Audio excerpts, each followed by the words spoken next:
Picture this, 2022 Gamescom, opening night live, a crowd, thousands of people, and in between, I'm sitting there. The show has been going on for 1.5 hours, there have been trailers, there was gameplay, and I know, any moment our announcement trailer of Atlas Fallen, the first reveal, is coming up, and suddenly the trailer starts playing. I'm getting sweaty palms, I'm getting goosebumps, because after working for years on a game, it's magical to finally show something and be allowed to talk about it. So the trailer is running, I sense excitement. The thing with CGI trailers is that sometimes people are not really hyped about it because, of course, it does not show gameplay. But I'm sitting there knowing that after the name was revealed, there will be gameplay. And so the gameplay drops, people are surprised, people are excited. I start screaming uncontrollably, and the guy in front of me turns around, looking at me like, what the f is wrong with you people? And that guy actually was Gronk, one of the biggest German content creators. And to you, Mr. Gronk, I say, you try containing your emotions after working for a game for years and years and not being allowed to talk about it. It's not that easy. Oh, and bonus meme, the guy next to him also turned around. On the screen, you could read Atlas Fallen, the game's name. And he said, Atlas Fallen? I thought your game was named. And that's the code name, the development name, the secret name we tell nobody about. And I was sitting there, person being involved in marketing and PR. How does he know? Was there a leak? The PR announcement, did it say the code name by accident? I was scared, like it was just putting even more emotion into my body. And then he just turned around and we started watching the trailers again. And for 30 minutes, I was sitting there contemplating, how does he know? Was there a leak? He shouldn't know. He can't know. And after the show ended, I approached him and I just asked him directly, dude, I need to know, how would you know the code name? Turns out he's a lawyer. He's Deck13's official lawyer. He has been setting up the publishing contracts and whatnot, so he's seen the code name. And I just never met him until this day. One of the things I've enjoyed the most about working on Atlas Fallen is that it's set in such a brilliant fantasy world. Fantasy has always been the setting where I've been most at home in. I do fantasy LARP in my free time. I play fantasy role-playing games. I read fantasy literature.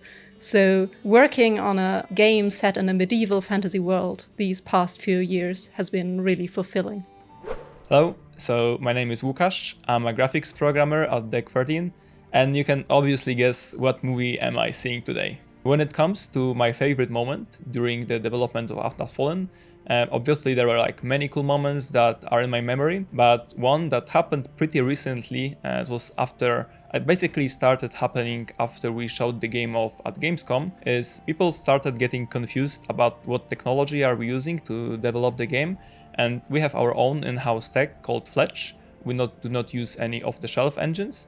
And people actually started arguing in the comments and like the YouTube videos and Twitter threads that we are using like Unreal on Unity, which is, like I said, false. We're using the FLEDGE engine. And our tech director sent us one of those arguments that were happening. People were kind of arguing as if they worked at Deck13. So one of our guys like stepped in explaining that yeah, we're using our own technology. Obviously, they didn't believe him because that was from an anonymous account. So then another colleague stepped in from an account that you could check like on LinkedIn or a similar social media platform that he actually works at Deck13. And he also said that, yes, guys, we are not using Unreal or on Unity, we're using FLEDGE. And then our wonderful community manager also stepped in from an official Deck13 account, stating the same thing.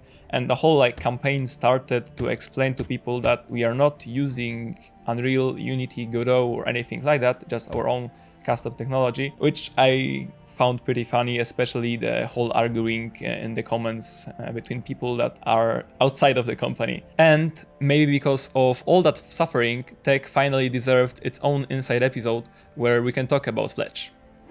My favorite moment is also one you could experience as a player in Atlas Fallen. When you come out of the cave in the second region, there's a slope in front of you, you surf down, then you stand on a cliffside, and then you oversee the whole area. And this triggers my imagination. The secrets I will find, the enemies I will encounter, and the characters I will meet in there. Generally, that's my defining moment, because the game invites me to explore.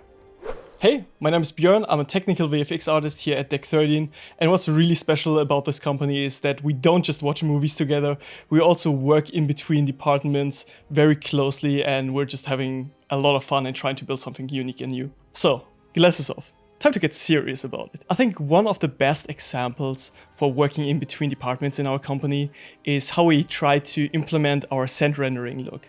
See, like, desert and sand was very early on like the main concept of the game, and I tried implementing a rough version of it very early on when I joined the project. We had a very great graphics programmer, Lucas, joining the project, who started working with me on it, and from there on it really went just pretty much overboard. We were sitting together for weeks and weeks, and after a certain time we managed to figure out the perfectly balanced level of liquid feel and blurring the particles in a certain way to create this very sandy feel, which we then tried to implement into every single effect. So we went into all the effects we already built, reworked them, and tried to make sure that everywhere in our game you can get this feeling of you're actually living in the sand world, you're fighting with weapons made out of sand. I'm very confident that we created a level and quality of sand that Anakin Skywalker would despise, and sand. I'm very happy that I was able to work with the tech team on something that fun and just unique.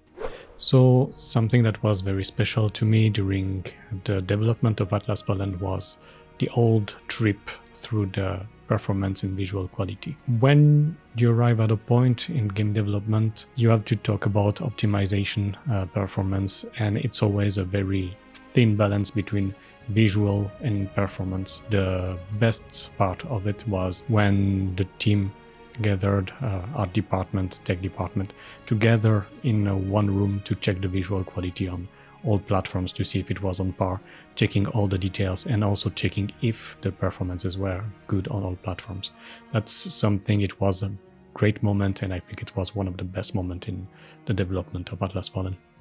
So one of the best moments was for the first time ever finishing the game in co-op with a colleague without experiencing any big bugs, any major issues, and just having that experience from start to finish of playing through the whole campaign, doing side quests, doing side content in the open world, and not having trouble doing it.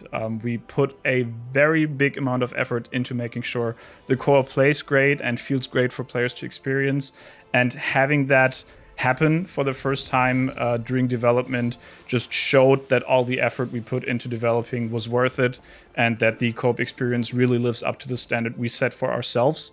And so yeah, that was just an awesome moment to have during our development. One of my favorite moments during development was actually me as an intern being able to get an Essence Stone in that I, well, worked out myself and also designed and implemented, and seeing it now being featured in many of these awesome fancy trailers is really amazing, and it's a lot of fun. A few stones that I worked on, for example, are Generating Slashes and Stronghold Strike, which are powerful stones that you can now actually find in the game.